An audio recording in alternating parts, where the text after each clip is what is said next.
Welcome back, YouTube. In honor of 4th of July, we're going to be watching The American Revolution by OverSimplified, and I've been drinking during the stream, so you know I'm a little tipsy. But without further ado, let's get into it. Holy smokes, Christopher Columbus, that is no way to address the King and Queen of Spain. What is wrong with you? Okay, so you know how we're looking for a new trade route to India, right? Right. And the Earth is round, right? Right. So I'm thinking we can just sail the other way around the planet, right? Yeah. So I set sail, right? And I reach India, right? Right. Wrong. I did not reach India. I did not. All right, get to the point. Did you know there's a whole nother freaking continent out there? Okay, and you think I should care about this? Why? Oh, I'm sorry. Did I forget to mention there's gold everywhere? Gold? And pineapples. Columbus landed in Central America in October 1492, and he had the time of his life. And by that I mean he went on a huge theft and murder spree. He stole gold, jewelry, people, and a hammock. And then he returned to show off all of his riches, including a few previously undiscovered items such as tobacco, the pineapple, turkeys, and a hammock. Now I know what you're thinking, but how do you get a turkey from one side of the globe to the other when you're like, oh man, I don't know if we're even going to make it to India, where they think that they were going to be making it to India, but they made it all the way over there. Like, how do you do that? How do you do that? You just don't eat it on the way. You got to feed the turkey. What are they feeding the turkey? Where are you feeding the turkey? And how do you I guess you just steal all the stuff you need to resupply. Because I was like, how do you resupply? You made enemies of pretty much everybody there. But I guess that makes sense. Also, fun fact, another thing they did is they accidentally spread a bunch of diseases that even by the time that like the first settlers from Europe came to the Americas, a lot of the Native American population just died out incidentally because of just the diseases that weren't even spread through war. And then they eventually did do that as well. It wasn't a good time for the Native Americans because they realized, oh, we can weaponize this. But even before then, just landing on there, it spread it. It was horrible. It was not good. Oversimplified, Columbus didn't discover America, the Vikings did. And you'd be partially right. In the 11th century, Leif Erikson was the first European to land in America. But hey, if you love Vikings so much, then why don't you check out today's sponsor? Vikings War of Clans is a mobile game that was inspired by the famous strategy and RPG games of the 90s like Age of Empires and Civilization. Do you like building cities, collecting resources, training armies, joining a clan, and going to war? Then my friends, Vikings War of Clans is for you. And what makes its world so addictive is that more than 20 million online players are constantly changing the way the game evolves by what percentage of YouTubers do you think ever even play the games that they sponsor or they get sponsored by? Only from my links in the description box below and get the special bonus of 200 gold coins and a protective shield. Don't forget to look me up and join my Vikings clan under my nickname OverSimplified. Now where was I?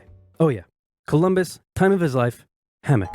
And suddenly the race was on to explore and conquer the New World. After a couple centuries of warring with the natives and each other, the European powers had claimed quite a lot of land, including this area, which both the English and the French claimed as theirs. One day the French said, I'm gonna build some forts along here. And the English were like, could you not? And the French said, sorry, but no, I could not. And they went ahead and built their forts, which pissed off the English, so they sent an up-and-coming British lieutenant colonel by the name of George Washington with a combined force of British troops and native. I love how they always make him look really old. Like, they always make him look like we know him from the currency. Because he didn't look like that, right? There's no way he looked like the George Washington I have. I think I have a dollar bill with me. Yeah, I'm looking at him right now on a dollar bill I got. Don't ask why I have a lot of singles, okay? What I do in the privacy of my own home and on weekends at a strip club are completely of my own volition. But I'm looking at him. There's no way he looked like that when he was doing this, right? There's no way. There's no way. England might have aged him up. He aged like 20 years in just a single war. Of Americans. After a short battle, the French commander said, all right, we surrender. Okay, boys, pack it up. They're surrendering. Oh, sorry, was I not meant to split his head open with a tomahawk?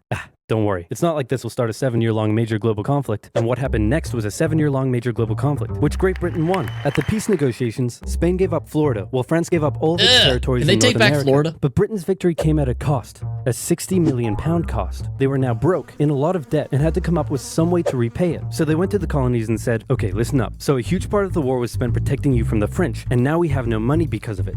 So... I'm not sure what you're saying here. Okay, so we spent a lot of money protecting you from the French, right? Right. And now we're broke. Yeah. That certainly is a pickle. Listen to me.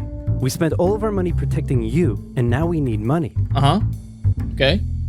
Can you please pay us back some money? Oh, hell no. No. Okay, we're just going to go ahead and tax you. In 1764, Britain introduced the Sugar Act, forcing the colonists to import sugar and molasses exclusively from the British and to pay duties on them. Then a year later, they introduced the extremely controversial Stamp Act, and it worked a little something like this. Hello, shopkeep. Hello. See, I feel like, just controversial opinion. If they just had a longer timetable on how long they were going to try to recoup these taxes instead of going all extreme like they did with the Stamp Act and everything, because if I'm not mistaken, this is where they just stamped everything, and then it accrued an extra tax on everything. So everything that you bought that had a stamp put on it, which is pretty much just everything at that point, it's going to be extra taxes on it. They should have just made it so it's like, we'll take a little bit longer so we don't piss off the colonies, and, maybe we wouldn't even have the United States of America right now. Or it'd be vastly different, It would be totally different if they just didn't fucking shit the bed like that. Amazing. Mr. Bungleberry, here's the deed for your new shack. Stamp. That'll be 3 pence, please. Wait, what was that? It's the new tax. I get a stamp on any paper or documentation I make, and you have to pay for it. Would you like to see this pamphlet that explains everything? Yes, please. Okay. Stamp. 2 pence, please. This is awful. You know what? Just give me a deck of cards so I can go gamble my pain away. Okay. Don't do it. No. Don't do it. Stamp. Obviously, the colonists were like, hey my dudes, this new tax legislation right here, this is BS. Until now they had enjoyed relative freedom to rule themselves, and now suddenly Britain was asserting its control. They were especially unhappy because they didn't have any representatives in the parliament that was levying taxes on them. So they protested. Orators gave fiery speeches. Okay, before we go in here, I love America. I wanna just stipulate that I love America. You can see my hat, that is proof that I love America. However, is it not true that the taxation on people that had representation, obviously, in like the UK and everything, not from the colonies, was much higher than even in the colonies with the different acts in tow? So hypothetically, if they were gonna get representation in the parliament, their taxes would then go up even more to be on base or on par with what the taxation was in England at the time. I may be wrong, but that's just like a thing that I think I remember, but could be wrong. Still, don't tax us. Fuck you. We're all the way over here. We came to get away from you at times. So don't tax us. Go away and let us have this land, because America's going to be the goddamn greatest country on this planet. We've never done anything wrong, because I can say that on this day and this day alone, because it's the 4th of July when I'm recording this. So today, I'm drinking the Kool-Aid, and America has never done anything wrong. We've never lost a war. It's the greatest country on earth. Nothing's wrong. God bless America. God bless America.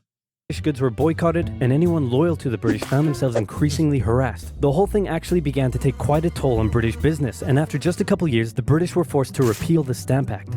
But we still desperately need money. What should we do? We could How about you pick yourself up by your bootstraps? Wait, didn't we literally just try that and it failed miserably? Man, look at me. I look fabulous.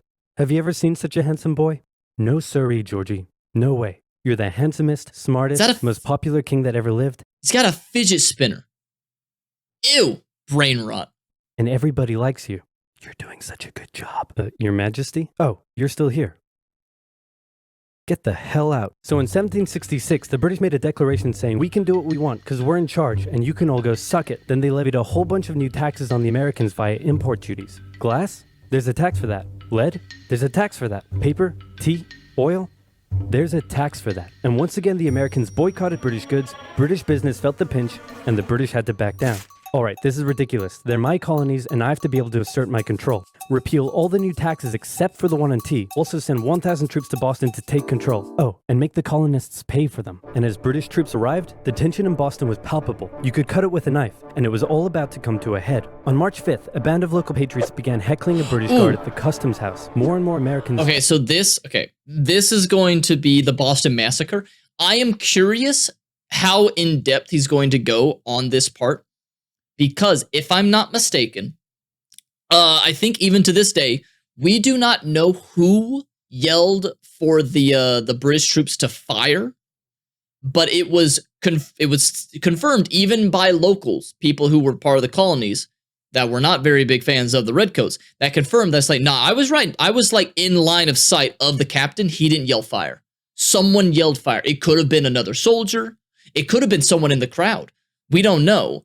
But the soldiers were like, it sounds like someone told us to fire, so we fire. And they were being thrown at with snowballs. But inside of those snowballs were rocks, glass shards, I think, and oyster shells, which are like, oh, what are oyster shells going to do? Oyster shells can cut you real bad. They were pretty terrified. The riot was getting pretty bad. Doesn't mean they should have shot, but I don't think anyone was like terribly convicted for it. I think maybe 2 people were branded for manslaughter, if I'm not mistaken. And I think James Madison might have been the person who was in charge of defending the Redcoats. I could be wrong, but it was a whole thing. It's not just like, oh, they just shot a bunch of civilians and everything. It was pretty bad, but it's more nuanced than people think of it, of just being like, oh, the Redcoats just shot a bunch of protesters. It was an unstable situation.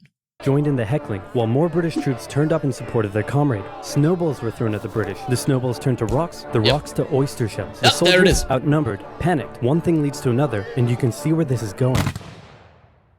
5 civilians were killed. The Patriot press throughout the colonies declared the Boston Massacre an unwarranted crime committed against the people of Boston by the cruel British, and the anger continued to grow. A British revenue schooner that ran aground in Rhode Island was burned by the locals. When it came to light that the governor of Massachusetts supported the suppression of the colonists, his house was burned by the locals. And next, the colonists would set their sights on the remaining tax on tea.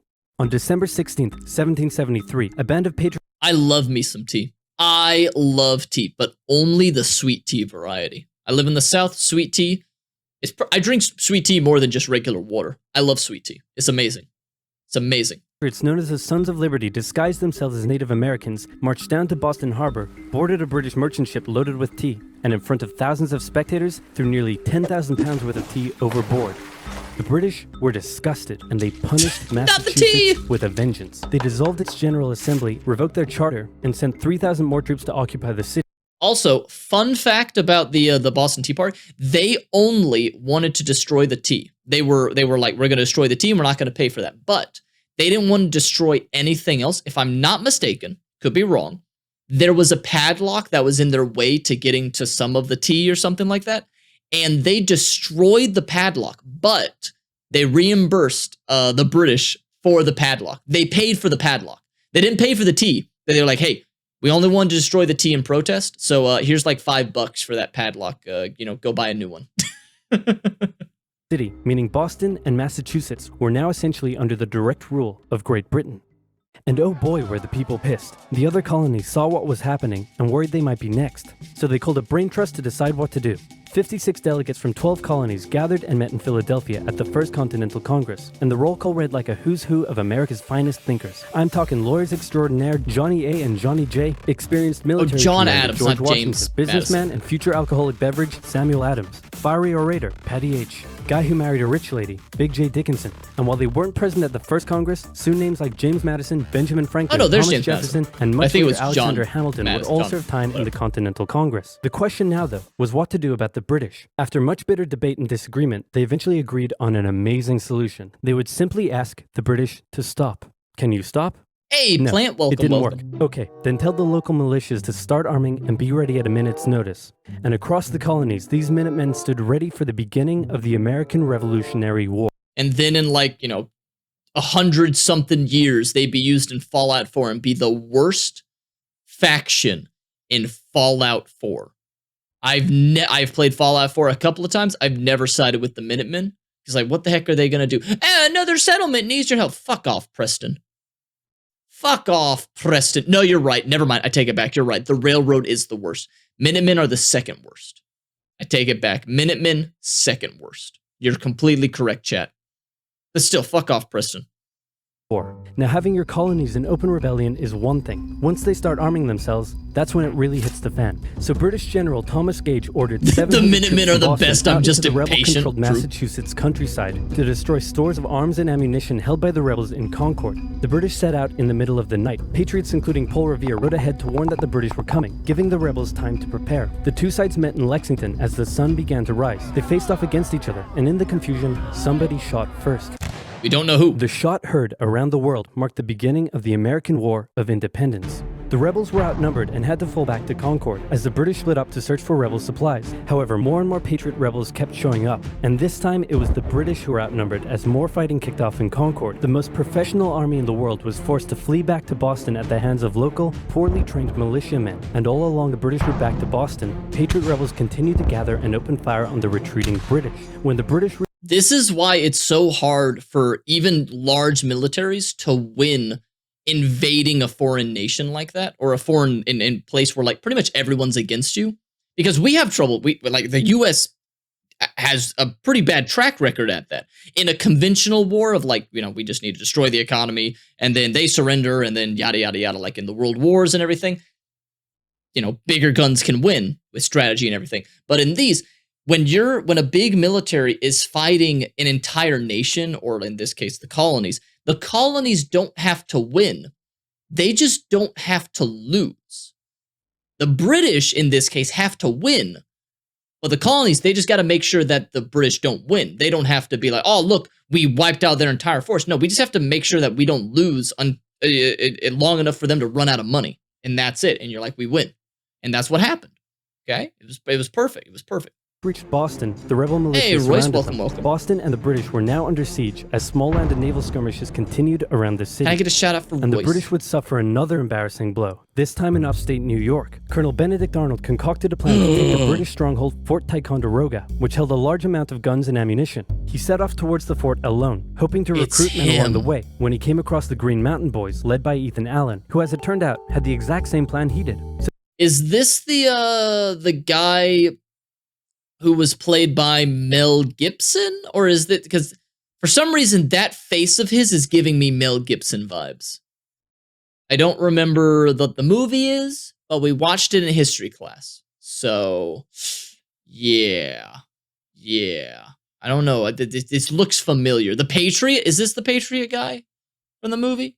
So they decided to work together, but I'm in charge. No, I'm in charge. No, I'm in charge. No, I'm in charge. No, I'm in charge. No, I'm in charge. No, I'm in charge. This went on for some time, until the Green Mountain Boys threatened to go home, and Arnold had to concede. The group raided the fort at night while the Redcoats were asleep, and they caught them completely by surprise, taking the fort and all of its munitions with almost no resistance. Wow, great job, Ethan. Very impressive. By the way, what happened to that other guy we sent to take the fort? Who? Benedict Arnold. Aww. Never heard of him.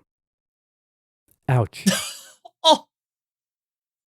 What the fuck? Nobody knew what was going on. The colonies were in open rebellion, and for now, they even seemed to be winning. So King George fired General Gage, replaced him with General William Howe, and ordered the rebellion to be put down immediately. Okay, the British are definitely going to retaliate for all of this, so we should probably put together a proper army. First, we need to pick a commander-in-chief, and I think we can all agree that that job should go to the man, the myth, the legend, George Washington. My friends, I am humbled and honored that you would consider me for such an important role. I did not expect for this. All right, you've been showing up in a military uniform every day for the last 10 months. We all know you wanted this, so cut the crap, George. Dude. Uncool. So Washington began his journey up to Boston to take command of the newly established Continental Army. Can you imagine? Just as the British made their first... Can you imagine traveling that distance back in the day? Like, oh man, I would hate to just drive in a car from Philadelphia to Boston. Doing that back in the day was just I almost said a cart and buggy, but like a horse and a carriage? No. And everything smells. They haven't invented deodorant yet. Oh, it's going to be awful. It's going to be bumpy. It's going to be terrible. Ugh. Imagine living back then. No siree. No siree. Journey up to Boston to take command of the newly established Continental Army, just as the British made their first major attempt to break the siege. They made plans to take the high ground on Bunker Hill, but spies warned the Continentals of the British plans, so they fortified Bunker Hill and set up defensive positions on nearby Breed's Hill. The day of the battle came, and as the British advanced, a barrage of Continental gunfire was opened up on them. Twice they tried to climb the hill, twice they were pushed back. The battle lasted 3 hours until the Continentals finally ran out of ammunition and had to retreat, allowing the British to take the hill. While technically a British victory, they won just because the other side ran out of ammunition to kill them with. That's badass. Oh, that's awesome. They suffered nearly 1,000 casualties to the Continental's 400. The colonists showed the British that this wasn't just a rebellion, it was war, and they were ready for it. But One thing they weren't sure about was why they were fighting. While some radicals were starting to throw around the I word, most hoped to eventually repair their relationship with Great Britain. So they sent a letter to King George saying, "Hey man, looks like things aren't going your way. Remove the taxes and let's be friends. I'm gonna kick your ass. Send that to the colonies. Your Majesty, your handwriting is terrible. Are you sure? Just do it." What does it say? No He's idea. gonna lick my... Gross. So for the remainder of the year, small engagements continued to occur around the colonies. The British burned down the towns of Falmouth, Massachusetts and Norfolk, Virginia as revenge for earlier anti-British incidents. These actions played right into the hands of patriot propaganda. Overseas, the British were seen as brutes, and the French and Spanish would soon begin sending supplies to the rebel cause. During this time, there was also minor fighting going on between patriot and loyalist militias in the southern colonies. Benedict Arnold was still on a mission to win some personal glory for himself, so he headed up an attempt to invade Canada in a two-pronged attack. The Continentals managed to capture some British forts and the city of Montreal, but a harsh snowstorm with some smallpox on the side saw them defeated and pushed back at Quebec City, and they were forced to retreat all the way to Fort Ticonderoga. Speaking of which, remember all those guns and ammunition? Well, this guy's got a plan for what to do with them. How He uses oxen to... How do you get... Speaking of which, remember all those guns and ammunition? Well, this guy's... Yeah, how do you just get this fat back in the day? Oh my god. He has a double chin. He almost has a triple chin. How are you a literal egg on a fat body with back in the day with all that? Like, really? Like, wow. Being rich, I guess so. Oh my god. They didn't even have a Big Mac then. They didn't have, you know, all the stuff that we have now that makes it so easy to be fat. How do you do that? You have to, like, walk everywhere, dude. You don't even have a car. How do you do this? Oh my god. Fatty. Fatty. Fatty. It's okay. He's dead. He can't. I can't hurt his feelings. Okay. He's got a plan for what to do with them. He uses oxen to drag 120,000 pounds of artillery for 2 months through the harsh winter, 300 miles all the way to Washington and his Continental Army surrounding Boston. Boom. Washington's got himself some big guns, which is fortunate because up until now his army had been suffering through the cold winter, not knowing when the siege would end. Now they could make a move. Washington wanted to launch a full assault on the city, but his junior officers felt the British were too fortified, and to his credit, Washington was great at hearing and taking on board the ideas of others. Instead, the Continentals worked through the night, setting the guns up on Dorchester Heights, overlooking the city, and when dawn broke and the British saw the guns, they knew they were toast. Their positions were completely exposed. It was checkmate. They had no choice but to abandon the city. 120 ships carried 9,000 redcoats and 2,000 loyalists away to an unknown fate, and Washington had his first victory. But what do you mean unknown fate? Could they have died? Could they have died? Prepare to be haunted. I assume they just sailed off and went back to England, right? He moved his army to New York, knowing that when the British returned, they would probably land there. In the meantime, a friendly-looking old man by the name of Thomas Paine had written and published a pamphlet. Oh, fun fact about New York, if I'm not mistaken, it has one of, if not the largest, natural harbors in the world. Because, you know, a lot of waves will usually hit coasts and whatnot. But because of all the small little islands out to sea next to, you know, the New York harbor and everything, it breaks that up, making it very calm for ships to come in, if I'm not mistaken. So, you know, the US geography is honestly on easy mode. The Mississippi, so good. So useful, even to today. Everything in the US in terms of geography, almost everything in the US in geography, is just so nice. It's the greatest country on earth. Called Common Sense, in which he advocated for total independence from Great Britain. It spread across the colonies like wildfire, and to this day remains the best-selling title in America. It was read aloud in taverns and meeting halls, and brought the idea of independence into the mainstream. Congress began to seriously consider the idea. Thomas Jefferson was selected to write up an official Declaration of Independence, and he went hard, writing that all men are created equal, with certain inalienable rights, including life, liberty, and the pursuit of happiness. Of course, Jefferson had over 100 slaves, but we don't have to talk about that. Yeah, we don't talk about that. On the 2nd of July, Congress voted... He also had like 28 or 30 something dead bodies in his basement. Apparently they were for medical research, but there's still like a 0.01% possibility that Thomas Jefferson, I ever forgot, I'm drunk, like murdered like 30 people. He didn't do that. unanimously in favor of independence, and John Adams declared that the 2nd of July would go down as the most remembered day in American history. Then a couple days later, independence actually came into effect. The United States of America was born. There was no turning back now. The Americans tore down a statue of King George in New York and melted him down into 42,000 musket balls. To the British, it was treason, and if the king had his way, Washington and all of Congress would be hung. Speaking of the British, guess who's back? The king sent an intimidating force of 130 warships and 25,000 men to New York. Washington knew that taking on the most powerful military in the world wouldn't be easy. The British set up camp on Staten Island as the Americans dug into defensive positions around Brooklyn Heights, waiting for an attack to come. But the British just waited, wearing down their opponent's nerve while building their own strength. At one point, they launched a big scary artillery barrage and then said, you know, if I was you right now, I'd probably sue for peace. But Washington told them to shove it. The Americans kept holding out for what was coming, and when they finally hit, they hit hard. 15,000 British troops approached the American position, and the two sides fired on each other in massive rows. But what the Americans didn't realize was they were only fighting a decoy. The main British force was going around to flank the Americans from behind, and when they arrived, they inflicted heavy casualties. The Americans panicked and retreated back to Brooklyn Heights, where they then found themselves trapped between the British army and the river. It looked as though the war was already lost, but luckily, instead of attacking, the British decided to dig in for a siege, and then a thick fog set in, allowing Washington's army to escape across the river unimpeded. The British continued to chase and engage the Americans up Manhattan, and the Americans suffered defeat after defeat after defeat. It was a disaster. Washington's leadership was called into question, as thousands of American POWs were left to rot as traitors. Washington's army fled through New Jersey all the way down to Pennsylvania. Rarely had an army been so badly beaten, yet survived to fight another day. All right. Should we watch part 2 right now? Should we watch part 2? Because I'm assuming YouTube is still up. All right, you know what? Let's go to part 2. Let's do it. This video was made possible by Brilliant, math and science done right. Keep watching until the end of the video to learn how you can get 20% off the annual premium subscription. Washington's butt was oh my god, I thought winter was here. I thought that was something else. This looks a little bit differently, if I'm gonna be honest. This looks a little bit more sus than I think he might have intended it to, like he's winding up a kick. I thought something else was going on a little bit here.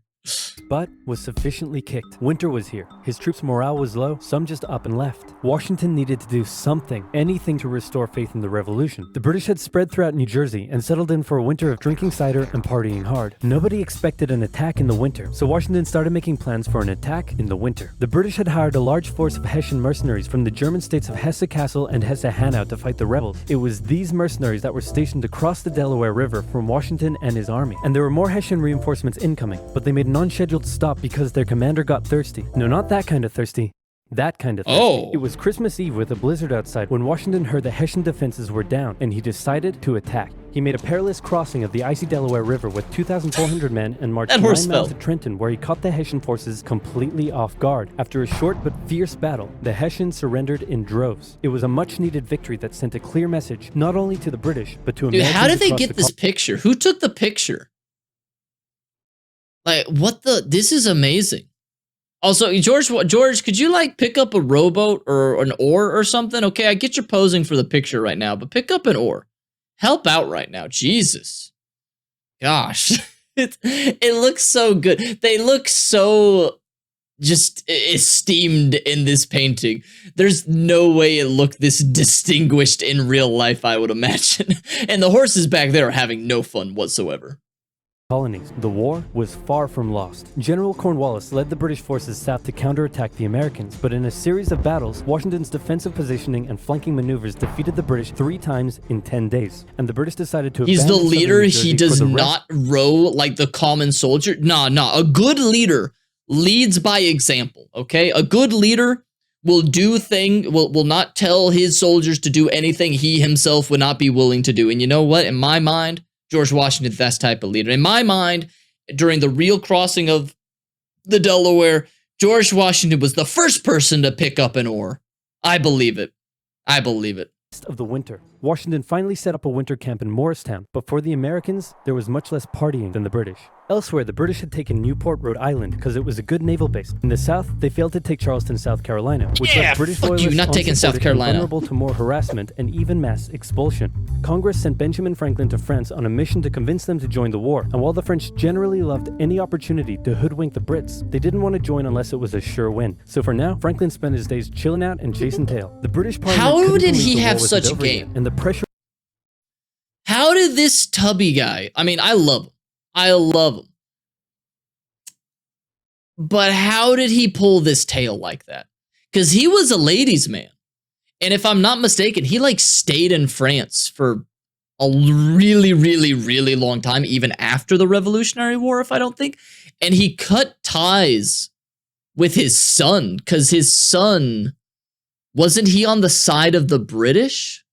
And so he just completely cut ties with his son, if I'm not mistaken, for maybe not forever, but for a really long time. And then maybe one day, I think he came back to America and he finally got to meet his grandchildren. But I could be wrong. Don't quote me on that. I'm 27 drinks in. Franklin spent his days chilling out and chasing tail. The British Parliament couldn't believe the war wasn't over yet, and the pressure was on to end it. So the British came up with a plan. General Burgoyne in Montreal and General William Howe in New York would advance through the Hudson Valley and meet in the middle, splitting the colonies in two, and thus screwing over the American communication lines. Burgoyne began his movement south, and after taking Fort Ticonderoga quite easily, he then came across heavy American resistance. So wait, what did that say? And after taking Fort Ticonderoga Hey, look, new flag. quite easily, he then came across heavy American resistance, so he sent Howard Dingle-Dongle asking if he'd be showing up anytime soon. Meanwhile, Howard completely abandoned the plan and gone for all-out personal glory by capturing the American capital, Philadelphia. He defeated Washington and his army at Brandywine Creek by using the old hit him with a decoy and flank him from behind tactic, and Philadelphia was now in British hands, forcing Congress to escape to York. But Burgoyne was left on his own to face the ever-increasing American force in Saratoga. American General Horatio Gates teamed up with our old friend Benedict Arnold to deal one final blow to Burgoyne's army. Where do I know Horatio Gates from? It's not from this, but I've heard that name before. Sounds very familiar. Yes, Benjamin's son William was a steadfast loyalist. I knew it. I knew it. My best guess is because he was wealthy. Hey, you're probably not wrong there. You're probably not wrong there. That the wealth of Benjamin Franklin probably did help him to pull that French tail. Although French women, am I right? I'm just kidding. I'm just kidding. If there's any French women watching this, hit me up. Arnold wanted to take the fight to the British, but Gates wanted to wait for the British to come to them. After a heated debate, Gates, the senior officer, told Arnold to go to his room, but Arnold defied his orders, and at the Battle of Bemis Heights, he charged at the British and obliterated them. Great job, Horatio. By the way, what happened to that other guy who was in Saratoga? Who? Benedict Arnold. Never heard of him. Ouch. Hey, George? Why is it making me feel bad for him? Didn't I? You're fired. Both Burgoyne and Howe returned to Great Britain, leaving British General Henry Clinton to take charge of the war. And the war was about to take a nasty turn, because with the victory at Saratoga, the French were finally ready to join the Americans. All right, Benny, we're in. Hey, isn't this kind of funny? You know, because you're a republic trying to overthrow an absolute monarchy, and I'm an absolute monarchy helping you? Like, could you imagine if your revolution inspired my people to revolt against me, and then they imprisoned me and all my family, and they chopped all of our heads off? Could you imagine? Funny. That's called foreshadowing.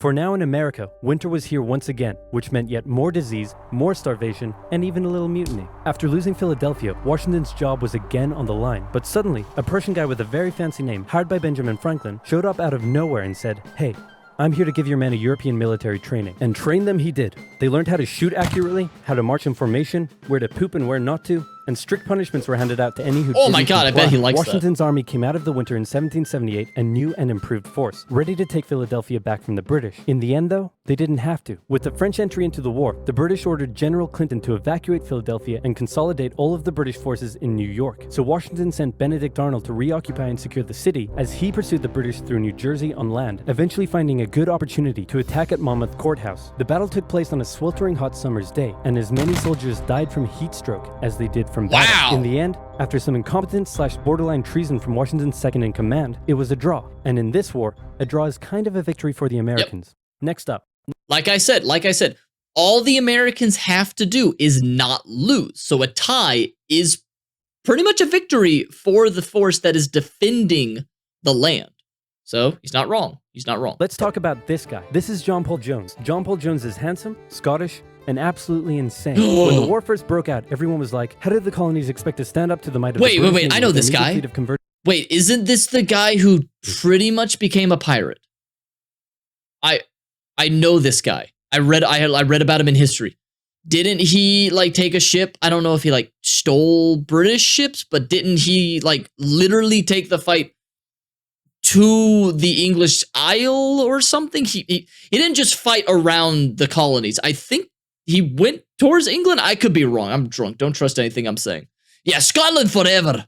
Scotland forever. Yep, try telling that to John Paul Jones. This guy sailed to the British Isles, I knew it! somehow captured a British ship off the coast of Ireland, and brought it back to France. Then he returned, attacking more ships, raiding towns, and evading capture the entire time. These are basically pirate tactics. But hey, if it works, it works. In one incident, he captured a British ship and returned to a Dutch port without an official ensign because his was lost during the battle. That's a big no-no, and can have you arrested as a pirate. The Dutch helped him out by quickly creating a design based on Benjamin Franklin's description of what the American flag should look like, and they entered it into their records as an official US flag. What they came up with looks pretty cool. The whole campaign probably played heavily on British morale and brought into question their ability to win the war. And fun fact, he was so cool that one of the towns he raided in 1778 gave him an official honorary pardon in 1999. Keep ripping in heaven, John Paul Jones. You're an angel now. What the Continental Navy was lacking in resources, though, the French entry into the war made up for. The French began with naval skirmishes in the English Channel, and they sent a large fleet to America, although it sustained a lot of damage in a storm off Rhode Island. The Americans were hoping for a bigger commitment from the French, so John Adams went to France to help Benjamin Franklin continue negotiations. Oh good, you're finally here. Check this out. Hey ladies, I'd like to fly you like a kite, because you're electrifying. Isn't this great? Is this what you've been doing? Yeah, why? Why is it okay? Why is it that the little giggle that they make, like it activates my almonds? Hey ladies, I'd like to fly you like a kite, because you're electrifying. Why does that activate my neurons? Is this what you've been doing? Yeah, why? We were sent here on a diplomatic mission to secure military support from France, not to philander with the locals. Wait, no, ladies, come back. Worst wingman ever.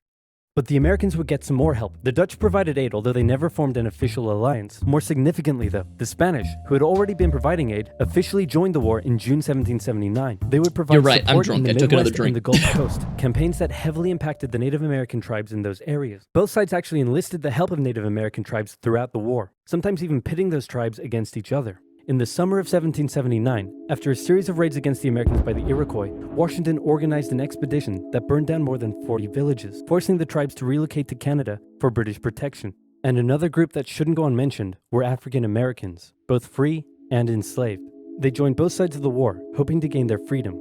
But afterwards, many were simply returned to slavery, particularly those who had fought for the Americans. Despite owning slaves himself, Jefferson had written a condemnation of slavery in the Declaration of Independence, but out of fear of offending the southern colonies, this was removed from the final draft. Yep. For the same reason, the American army stopped enlisting. This was pretty much as soon as, potential independence was within reach. Like, it was something that we could see as, yeah, we might actually get independence. The repercussions that would lead to the Civil War, like, a little bit less than 100 years later, might be 100 years, something around that. I don't know. I'm drunk. I can't think. But those repercussions constantly got kicked down the road. It was just a can that they're like, hey, should we deal with that? No, let's just make the 3/5 compromise and kick the can down the road. And then every single politician up until the Civil War, until Lincoln pretty much, kept kicking that can down the road of like, how do we deal with this? Because, slavery's not going to be around forever, most likely. Like, most people knew that. Even people who were like, oh yeah, I'm pro-slavery, but they knew it wasn't going to be around forever. So instead of dealing with it in that moment, they just kept saying, I'll let the next guy figure that out. Hey, welcome, basically. Welcome. So it was always in the back of everyone's minds during that time of, this is going to be a powder keg at some point, and nobody wanted to deal with it. Listing African American men in 1775, a policy that Washington, a slave owner, do not clip me saying I'm pro-slavery. But they were forced to reverse the policy after the British promised freedom to any slaves who joined them. In general, you stood a better chance of gaining freedom if you fought for the British. However, even those that left with the British after the war suffered mistreatment and discrimination in their new lives outside of America. Our good friend Benedict Arnold is now in charge of Philadelphia, having a good time, partying down with, and even marrying a member of the Philadelphia elite. The same elite that had partied down with the British when they controlled the city. And suddenly, the people of Philadelphia, including the state governor, started accusing Arnold of having pro-British sentiments. To keep the people happy, Washington wrote a letter rebuking Arnold, calling his conduct imprudent and improper, and that was too many ouches for Benedict Arnold to handle. Just because he married her? To put him in charge of the fort at West Point. Then he contacted the British, offering to hand the plans of the fort over to them and join their side. Our good friend Benedict Arnold is our good friend no more. Luckily, the treasonous plans were discovered on a captured British officer, but Arnold managed to escape before he was arrested. As a British brigadier general, he would go on to lead raids against American cities, most notably his raid of Richmond, Virginia in 1781. To be fair, that's how most of our government tries to solve its issues. They usually just do a band-aid solution until it becomes less popular or so serious that it no longer can ignore it. Unfortunately, you're not wrong. That politics have not changed where they're like, I don't want to be the one to deal with it, so I'll just kind of deal with it, but not fully, you know, as long as I get enough votes. Yep. His betrayal shook George Washington, who had once again set up camp at Morristown. His leadership somehow held the Continental Army together through the harshest winter of the war. We're entering 1780, and Parliament was hopping mad that the war still wasn't over. The British debt was soaring, and despite taking parts of Massachusetts in late 1779, the North was in a stalemate, so the British decided to make a major shift in strategy to the south, an economically rich area with a higher level of support for the British, or so the British thought. Why did we do that? They captured the underdefended city of Savannah, Georgia easily, and a joint American counter siege failed. Now, they laid siege to Charleston, South Carolina. It fell within months, where the golf course is going to be. American troops surrendering to the British, a costly defeat. The British quickly moved to take control, and they sent stereotypical Hollywood villain with a British accent Bannister the Butcher Tarleton into the backcountry where he hunted down rebels and destroyed them with ruthless brutality. The British presence also inspired local loyalist militias in the backcountry to rise up against their persecutors. The British really seemed to be onto something with their new strategy, and the ball was very much in Washington's court. I'm gonna send my most loyal general, Nathaniel Greene, to the south to stop the British. Gonna have to overrule you there, George. We're sending hero of Saratoga and your biggest rival, Horatio Gates. Watch this, George. I'm gonna save the day again, everybody will love me, and I'm gonna get your job. Here I go. And he got into one battle with Cornwallis, got annihilated, and ran away. Alrighty, let's go with your guy. Nathaniel Greene knew the British outnumbered his own forces and wouldn't be defeated with conventional tactics, so he had to think outside the box. He split his army into two, said, "Hey big boy, look at me," and then they went running in two different directions. Cornwallis sent Tarleton after Morgan, and he caught up with him at Cowpens, where Morgan proceeded to kick Tarleton's butt. Then the two led Cornwallis on a wild chase through North Carolina, his bigger and better equipped army much heavier and slower than Greene's quick and mobile troops. Greene led Cornwallis further and further from his supply line, then crossed the Dan River into Virginia, picked up some reinforcements, and turned back to face the now exhausted British. At the Battle of Guilford Courthouse, the two sides engaged in vicious close combat. Cornwallis, fearing loss, fired his big guns into the chaotic fighting, cutting down many of his own men. Greene I'm like, isn't that Cornwallis the victory? But I was about to say, is shooting cannons while you're in engagement with the enemy sounds like a terrible decision to just cut down your own people. Sounds pretty bad. It sounds like a terrible solution. You still have statues of Benedict Arnold. Is just of his foot. That's the only good part of him, I guess. Cornwallis lost a quarter of his men in the fighting, so it felt much more like a British defeat. At this point, both sides desperately needed something to happen soon to end the fighting. The British were running out of money, while the Americans were again facing mutinies as the men went without pay or even basic living needs. Fortunately, the French were now showing up in greater numbers and were ready to fight. Okay, wasn't there also a point where... I think this was during the time that we had the Articles of Confederation. I may be wrong about this, so I may have my timetables wrong. But there was a moment, and I think it was after George Washington had been president and then left office, that there were soldiers who were ready to just openly revolt because they were not getting paid. And before they went into revolt, in like someplace in maybe like Philadelphia or Pennsylvania or something like that, or Pennsylvania or Boston, they were like, they were in like a building and everything. And then George Washington shows up to then give a speech. So like, hey, like, I know that you're owed money and everything, but like the country's trying to still get its feet under itself and everything.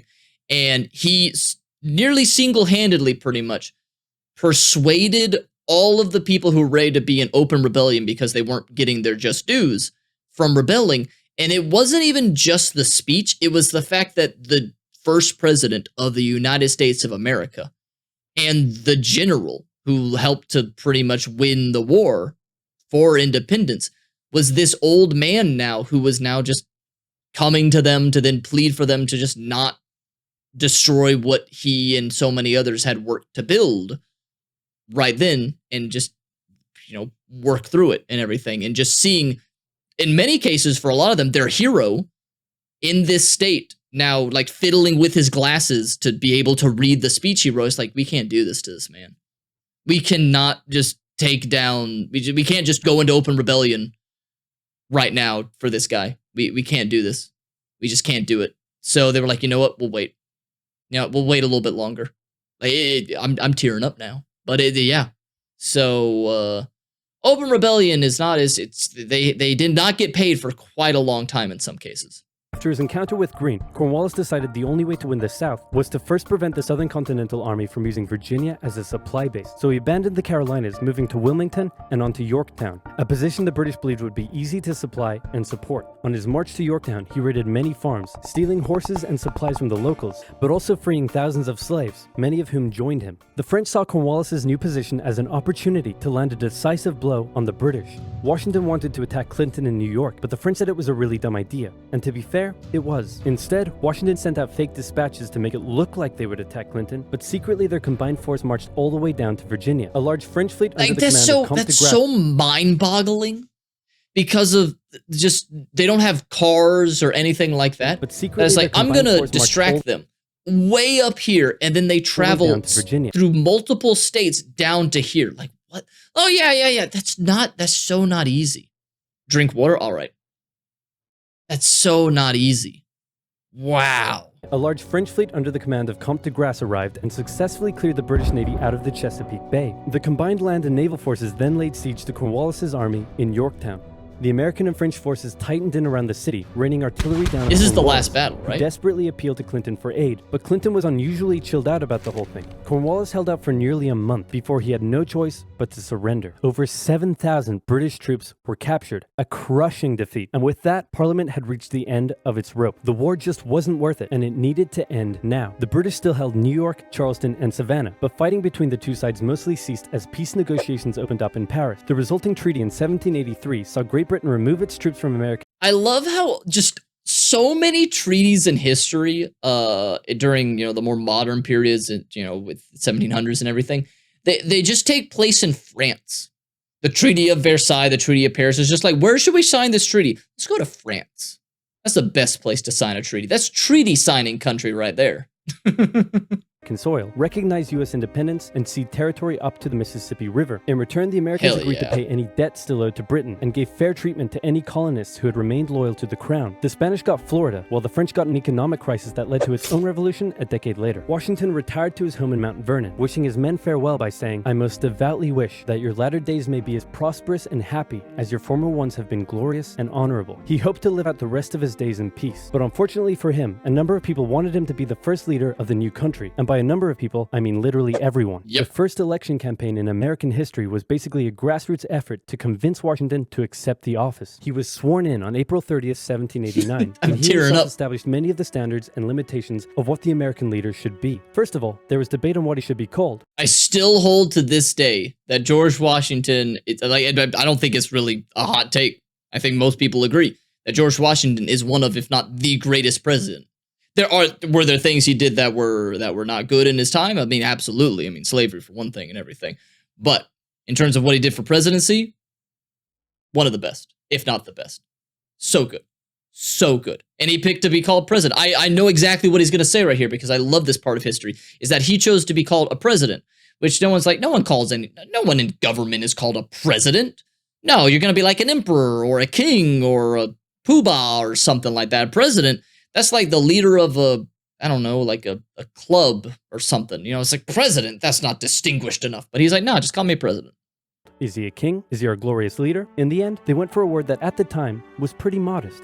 President, like the president of your local bowling club, or Office Bake Sale Committee. He set up a cabinet of expert advisors knowing that no president could know everything, no matter how much of a stable genius they claimed to be. He proposed major legislation to Congress and gave an annual State of the Union address to keep his own power in check. He stated that the US should remain neutral in foreign conflicts, and in the end, he voluntarily gave up his power after just 2 terms. He could have made the presidency anything he wanted, but his careful and cautious actions helped set the precedent of an office that is powerful in its limitations, decisive through its diplomacy, and respected in its humility. And so the United States was born, and everything was perfect. It had no problems. Not a single one. Certainly nothing that would, I don't know, cause such an extreme divide that it would lead to a civil war.